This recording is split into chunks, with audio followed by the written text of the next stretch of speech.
Greeting everyone, welcome back to my show. So today we have a discussions about the value of meditations and time management.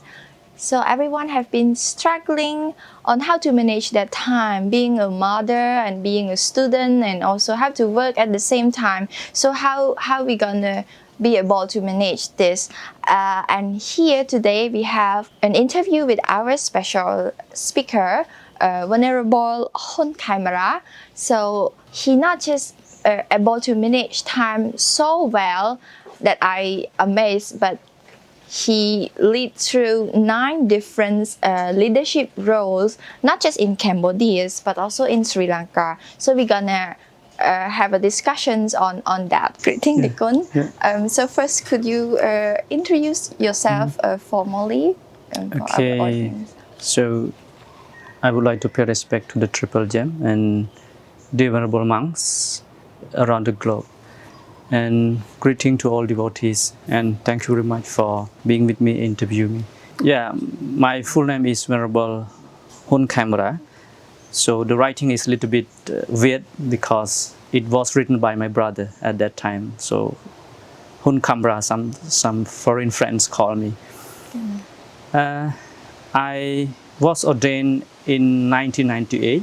Then I left to Sri Lanka for further education. Then after completing my master, I came back to Cambodia to serve the nation, at my best. And then, while I'm serving the nation, I was reading my PhD, still reading, but almost completed. And I am the president of Vipassana Buddhist Center of Kai Province, as well as the vice president of Vipassana of the Kingdom of Cambodia. So more roles, but that's all for now. This because there are so many roles. You use the word serve the nations, and I noticed that you also went to Sri Lanka at a very young age, 13 years old, if I remember correctly, in 1999. Yep.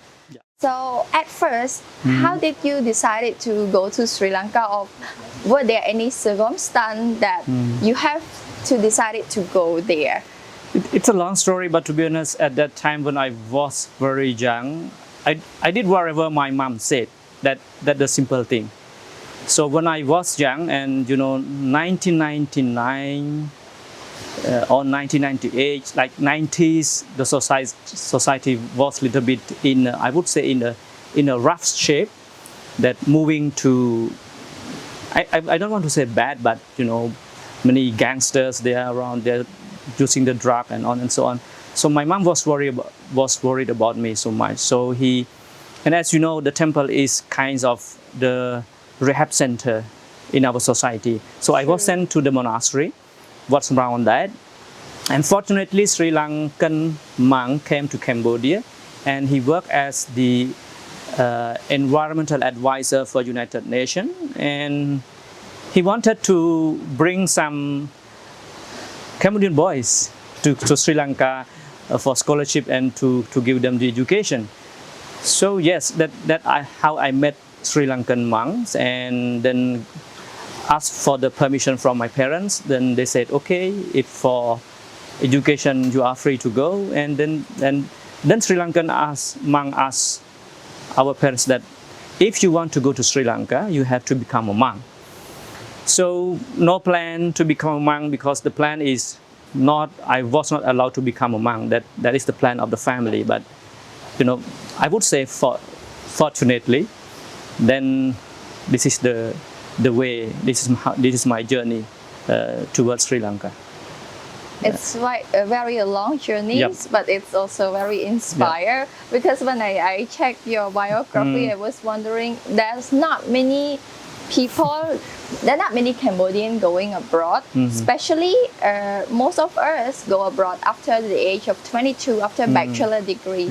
And you, fortunately, and also I'm so sure that you stand out among other Cambodian boys also. That's why they selected you to go to Sri Lanka. So it was an inspiring journey all along. And when you come back to Cambodia, you use the word serve the nations. Are there a meaning behind this word, or are there any missions, personal missions of yours? Yeah, let me share the story. It's not a depressing story, but when I was staying in Sri Lanka, when something happened, as boys, even we are novices, sometimes we are naughty, and playing around. And when the rules were broken by me, so the word some people use there is Pol Pot. That I was sometimes was a little bit aggressive because when the accusation is not right, because I'm not the one who did that. So when they blame or when they teasing up, so Pol Pot name, so I felt that. So then I had a feeling that, okay, words cannot be used to explain them. Action cannot be utilized to change the way they think about the Pol Pot or about the Cambodia. So what I did is I have to change, in order to change their perception of the Khmer, of the Cambodian monks, I have to study.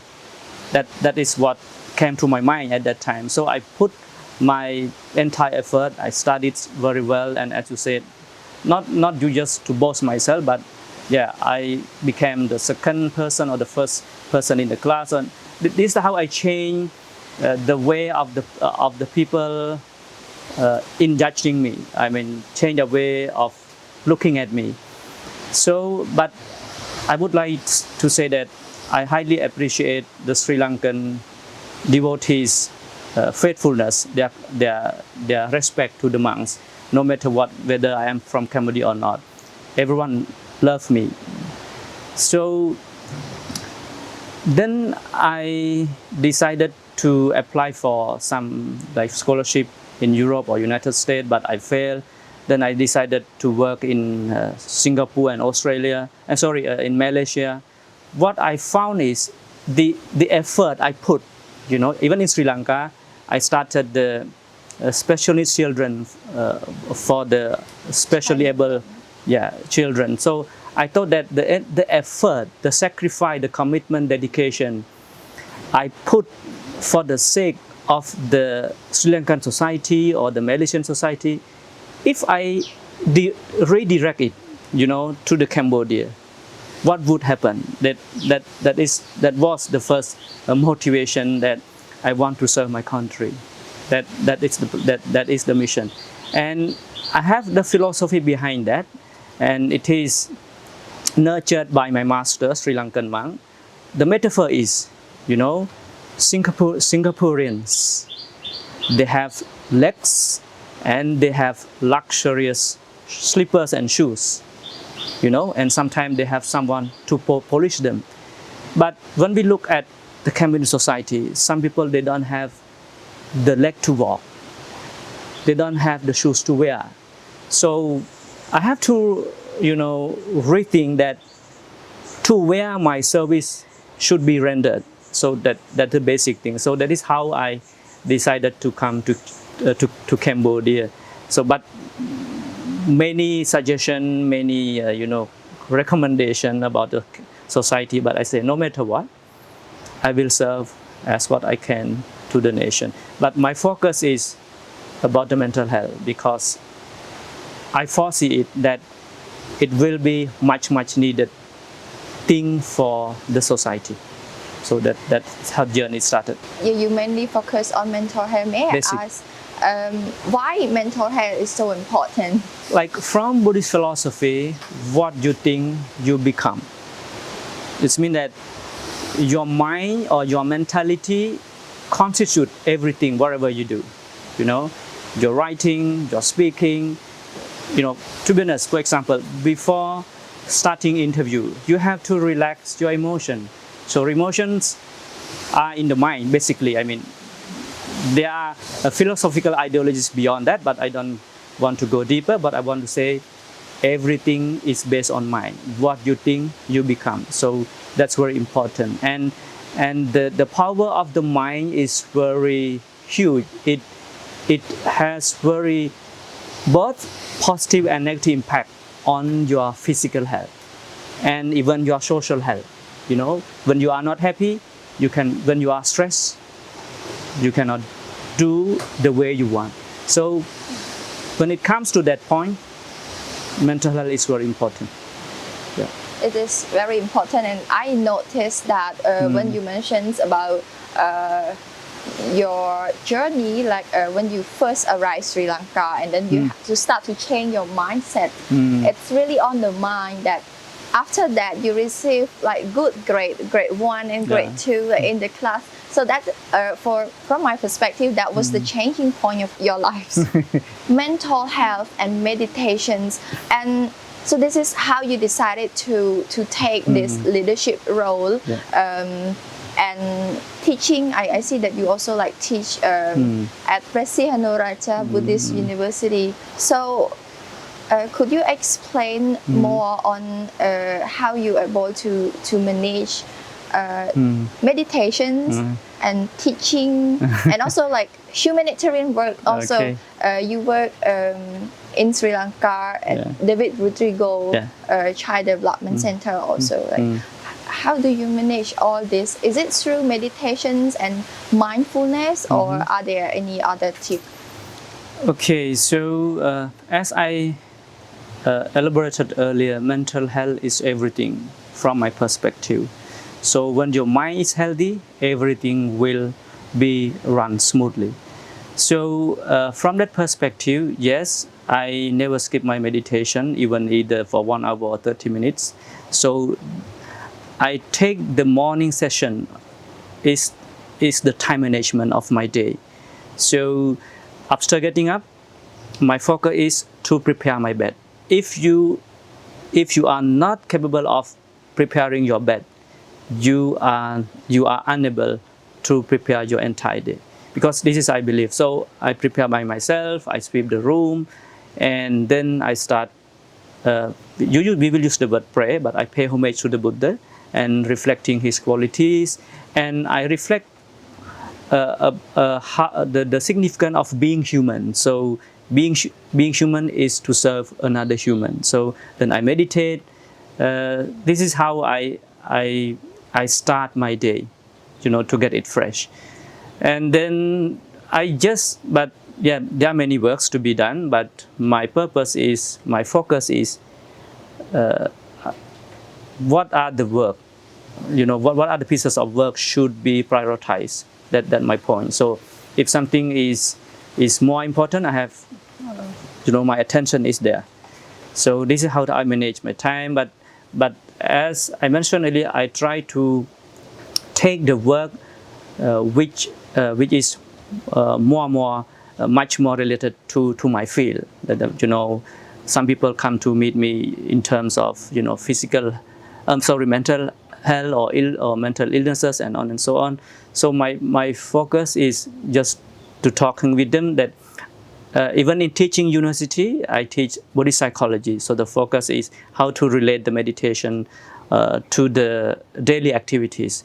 So the way I manage my time is not that, it's not that fixed or planned, but I let it flow according to the prioritized work. Okay, if something is much more important even than my work, I have to stop it and I do it. Even my thesis, if it is, I think that it is not important, and some people, depression is more important, I have to do that. So it kinds of, I don't know how to say, like I let it, it's kinds of natural flow, but you have to pick it. You have to pick which one should be focused. That is the thing. So you have a list of prioritizations and also plans. Yep. It's in my mind. So for example, if the center in Sri Lanka is in need of my help, then I will tell even my friend, okay, I need a 1 hour break because I have to solve something in Sri Lanka. So it kinds of that. So but it kinds of rotation. I have to manage my concentration to all of the work, because supervising, and as you know, it's much important when it comes to time management. I mean, like kinds of organizing the work. Yeah. I have I like to read many people biography also, and I see that some people love to do prioritize like work. They prioritize in the morning and then do communication work in the afternoon. Do you have any preference like on which one should be done in the morning if or communication should be done like in any time of the day? Yes. I prefer the discussion and kinds of teaching meditation after after my lunch, like around 2 or 3 like that, and at night kinds of teaching. In the morning, supervising the work. That is my work. It is my daily routine, but it depends on the condition, or circumstances. It might change because, as I mentioned earlier, priority is the focus. So, if what's come first, I have to serve that first. So, but mainly in the morning, it kinds of checking the work of the media, of the people, and even Sri Lanka. I voice, or sometimes they voice me the message, or I check their message and reply them back. So that the way, yeah. We have an expressions in Khmer and also in many language we call miệt đa đay mà rồi, and in English we have something like a person who wear many hats, and I suppose I could describe you as a person who wear many hats. Also, have you ever feel tired? Yep. So, yeah, when I am tired, physically, yeah, I sleep. But when I am mentally tired or exhausted, what I do is I use the basic thing. Meditation is my focus, but I created something that you can learn. I use it triple R or triple R. Yeah, when I am stressed out or frustrated or disappointed by some work, first thing is triple R. What are these triple? The first one is relax or take a rest. That's my point. So you can take a break, you can rest, or you can experience relaxation by meditation or listening to the music, or you can meditate, or you can do kinds of things like you have to take a break, like even for 3 minutes or 5 minutes or 10 minutes, because when you are stressed out, when you are emotionally overwhelmed, I use it. You are in a darkness of emotion. You cannot see things clearly. At that point you have to take a break. So I call it the first R. The second R is I call it a rationalization. It's kinds of you have to change the way you think. You have to change the way to look at things. For example, if you were informed that the work you told to do is mismanaged, it's natural that you will burn out, or you will get angry easily. So at that point I have to rethink again, have to rationalize that, okay, maybe the man is busy, or he's tired, maybe he is sad, or I have to do whatever. I use it kinds of cognitive reconciliation, I call it. Okay, cognitive reconciliation. You have to use something to heal your emotion, not to be burned out. You got my point? Yes. Then I move to the third R. That is reaction. So reaction in can be different form, words or physical action or decision. So this is the way I manage my work. Could you explain more about reactions? Reaction mean like, for example, you say something to me and it hurts. So I don't react immediately. I just take a break, count up to 10, 1, 2, 3. So it kinds of break, it kinds of relaxation, it kinds of taking a rest. Then I rethink, how should I react to her? Should I blame her? Should I say this to her? Then kinds of rethinking that maybe she said something bad to me because she is in bad mood, or she is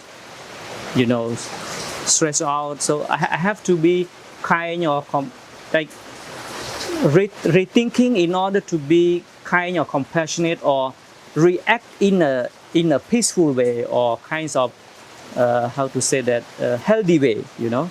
So when I react, I don't react kinds of shouting or yelling kinds of. So that is how we call reaction. Is this kinds of responding, you know. responding? Yeah. Is this influenced by Buddhist teaching? Yep.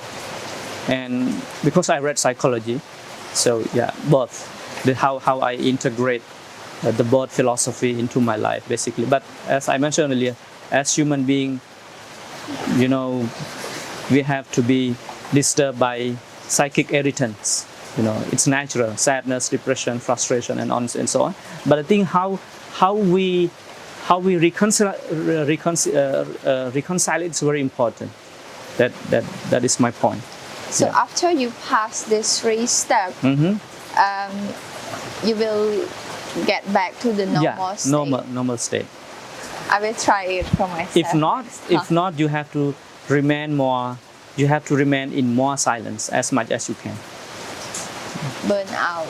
Yeah. Yeah, this is the word for English. Like a lot of people facing burnout at least once in their life, or I believe normally it happens more than once. And when we face burnout, a lot of people don't really know how to do it. And it's just become like a burden to like your mental health, which is not good at all. In some country, there is a policy or a country policy for burnout. If I remember, in France, they have a necessary like policy for burnout, like how many months that you can ask permission from work if you feel burnout. Yeah, in Cambodia or in many other countries, we don't have that kind of policy yet. So it seems like mental health is not yet being prioritized for policymaker.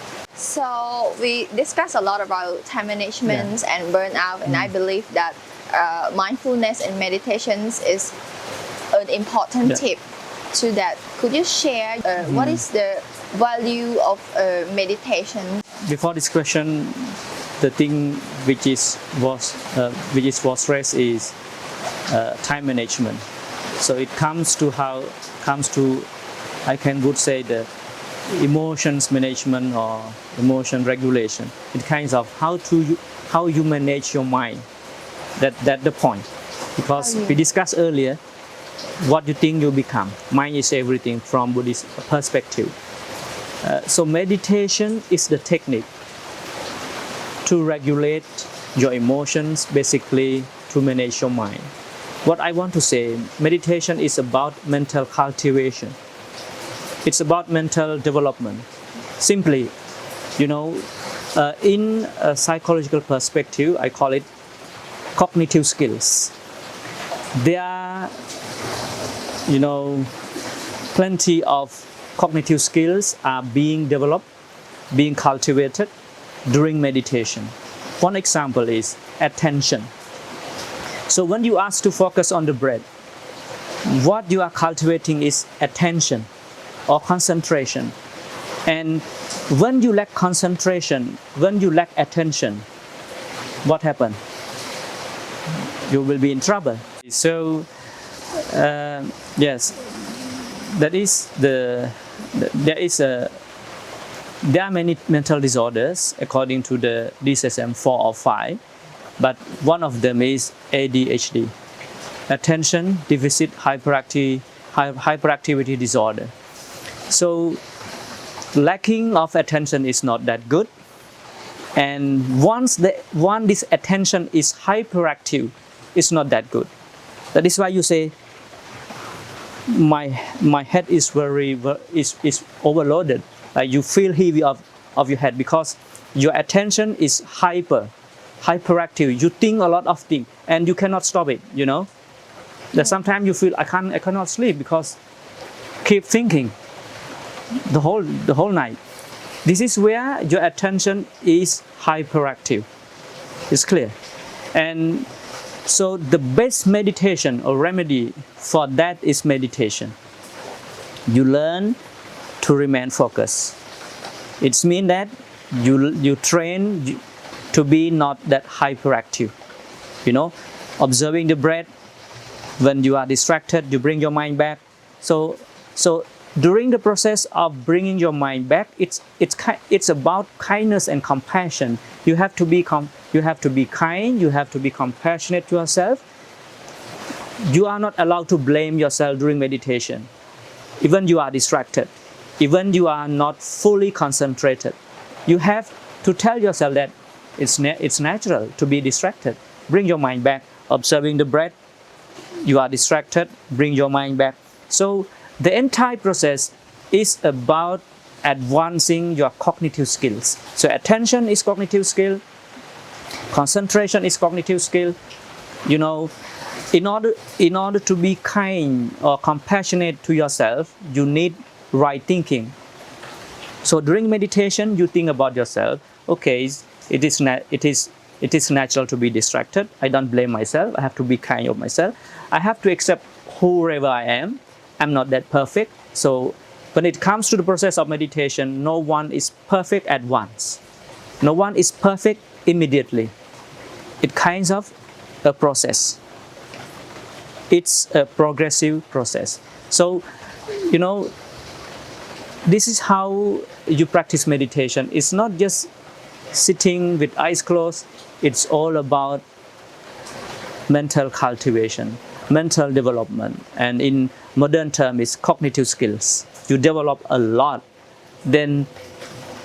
And those mental faculties or mental powers can be used in your daily life when they are cultivated. The thing is, when the people cannot sleep or when something goes wrong, they never introspect themselves. They look out. So meditation is about, as I said, your mental cultivation. Then it's about positive. I forgot the term. Positive mental cultivation. Positive mental cultivation. Like kindness, compassion, concentration, and on and so on. So, and patience, it kinds of persistence is there, consistent is there, and discipline yourself.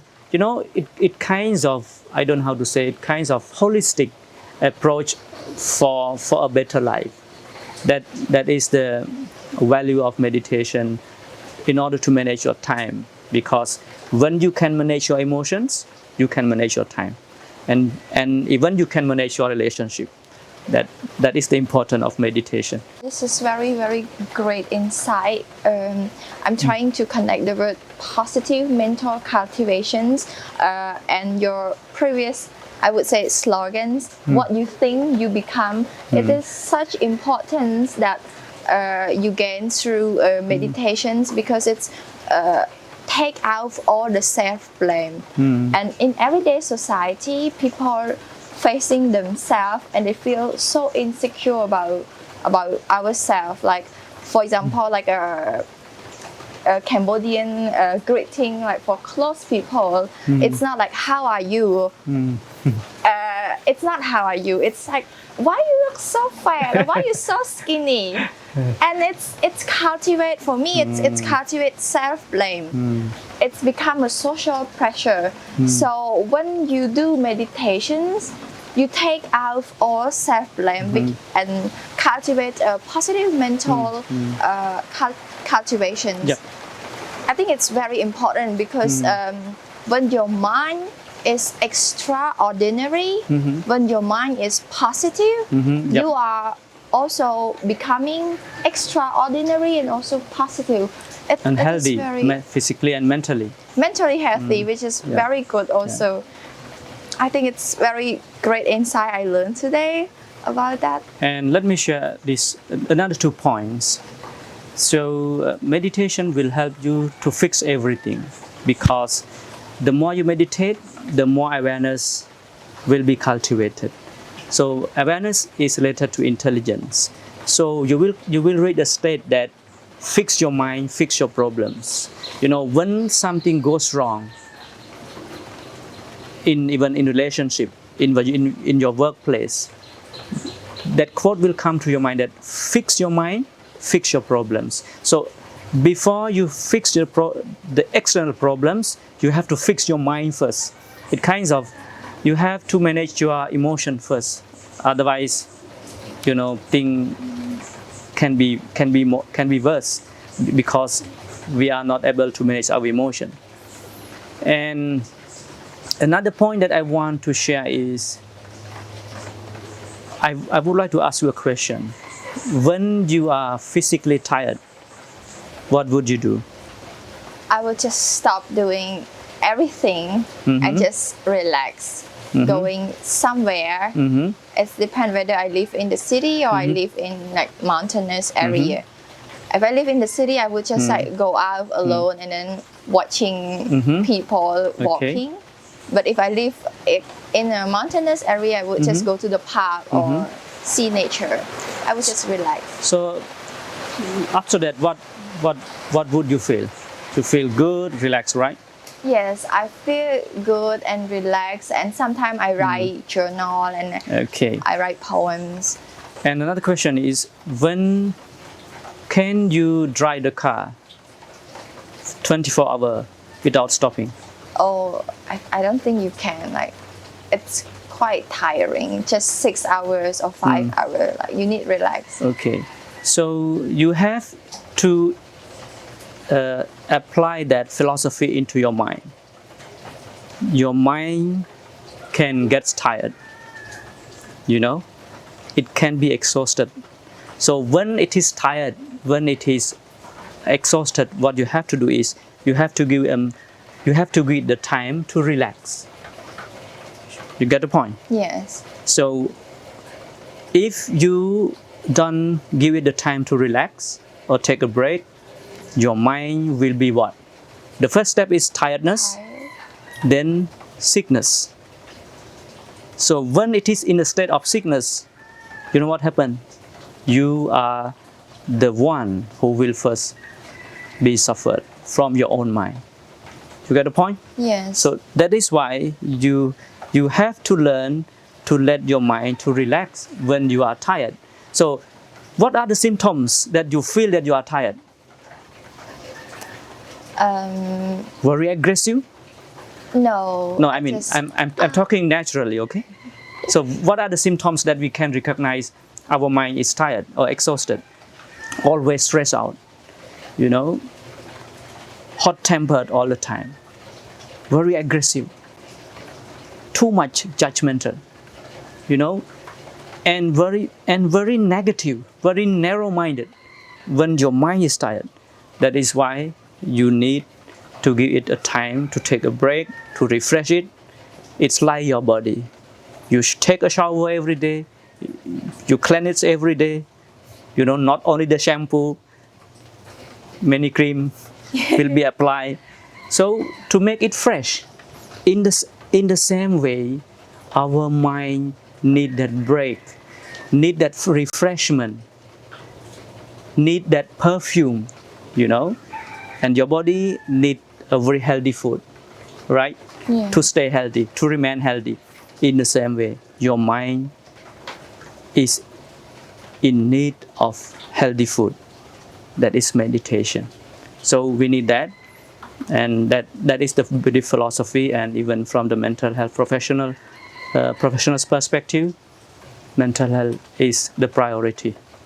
It's definitely need to be prioritized like in our lives, because if your mind go everywhere, then your problem is everywhere also. Like you mentioned, fix your mind, fix your problem. So if you able to fix your mind, then you don't have any problem. Or if you have, you know how to deal with it, you know how to manage it, which is very important. Who can meditate in the temple? To be honest, everyone. But to my mind, I would say the busiest person. The busiest person should come to meditate, and especially young generation come to meditate. Because busiest person like to make excuse that they are busy and they don't come to meditate. That is the point, and we have to convince them. Life is not about manage the success. Life is sometimes it's all about how to manage your failure. So that is why people have have attempted to suicide, because they don't know the way how to manage their failure. How Life to is manage full of their ups and downs. Yes. They know only to enjoy the ups. They don't know how to enjoy the down. That is the point. So it is for everyone. That is why I say, for the busiest person, they need that time to manage their life. But if they are not convinced, I don't know, but that is we want to say to the entire society. If you love yourself, you have to love your mind, because everything is based on your mind. When you are mentally healthy, everything will be healthy, will be run smoothly. So you have to believe that. For example, if you can't sleep for one night, you know what happened? You can't really function for the rest You of cannot. the day. You see everything in a rough shape. Even your wife, who is a beautiful lady, become, I don't know how to say, become a headache to you sometime, because it's about your mind. So what I want to say, everyone must come to meditate. I'm not suggesting to come to meditate as monk or sit as much. No, I'm talking about giving life a break. Here, even one day you can come, even 3 hours you can come, or even 1 hour you can come. You are invited. You need a break. So when you are mentally productive, you know what happens? You are become physically productive, and your work will be productive, because the mind is the source of everything. The mind is the production. So if you don't understand that, it's a misfortune. I don't want to say it. I don't know how to say it, but my suggestion is, please come to meditate, even 10 minutes a day. So another question Okay. is how to convince people, or the busiest group of people, to come to meditate at here, our Buddhist center. Yeah, it can be done through different forms. My first thing is through social media is one thing. We have to talk much more about the negative impact of the unhealthy work or activities being carried out by the people, and we have to talk about the mental disorders or mental illnesses, kinds of stress, how they impact your physical health, and on and so on.